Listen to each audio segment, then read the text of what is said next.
দুই দেশের মধ্যে সহযোগিতা জোরদার হলে বৈশ্বিক খাদ্য নিরাপত্তা সুরক্ষায় তা গুরুত্বপূর্ণ ভূমিকা রাখতে পারে। বিশ্বে খাদ্যের ঘাটতি না দেখতে চাইলে নিঃসন্দেহে কৃষি খাতে গুরুত্ব দিতে হবে। আর এই বিষয়টাকে মাথায় রেখে বেইজিংয়ে এক হলেন চীন ও যুক্তরাষ্ট্রের বিশেষজ্ঞরা।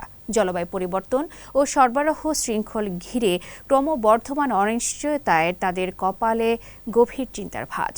তারা ঝুঁকি মোকাবিলায় সক্ষমতা বৃদ্ধিতে মন দিতে চান। বাকিটুকু থাকছে প্রতিবেদনে। বেইজিংয়ে অনুষ্ঠিত এক বৈঠকে কৃষিখাতে আরও গভীর সহযোগিতার আহ্বান জানিয়েছেন চীন ও যুক্তরাষ্ট্রের বিশেষজ্ঞরা। সম্প্রতি আয়োজিত এ বৈঠকে তারা বলেন, দুই দেশের মধ্যে সহযোগিতা জোরদার হলে বৈশ্বিক খাদ্য নিরাপত্তা সুরক্ষায় তা গুরুত্বপূর্ণ ভূমিকা রাখতে পারে।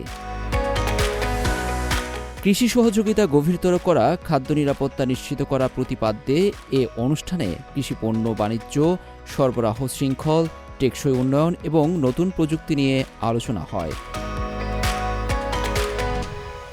জলবায়ু পরিবর্তন এবং সরবরাহ শৃঙ্খল ঘিরে ক্রমবর্ধমান অনিশ্চয়তার প্রেক্ষাপটে অংশগ্রহণকারীরা জোর দিয়ে বলেন, চীন ও যুক্তরাষ্ট্রের মধ্যে এই ঘনিষ্ঠ সহযোগিতা বৈশ্বিক খাদ্য নিরাপত্তা আরও শক্তিশালী করার পাশাপাশি বিভিন্ন ঝুঁকি মোকাবিলার সক্ষমতাও বাড়াতে পারে।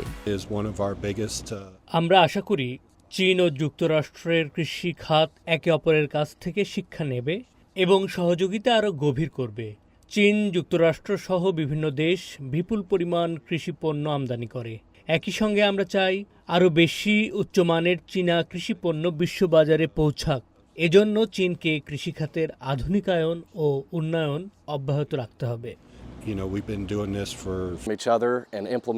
চীন আমাদের সয়াবিনের অন্যতম বৃহৎ ক্রেতা, তাই আমরা চাই এই সম্পর্ক ও পারস্পরিক বন্ধন ভালো থাকুক।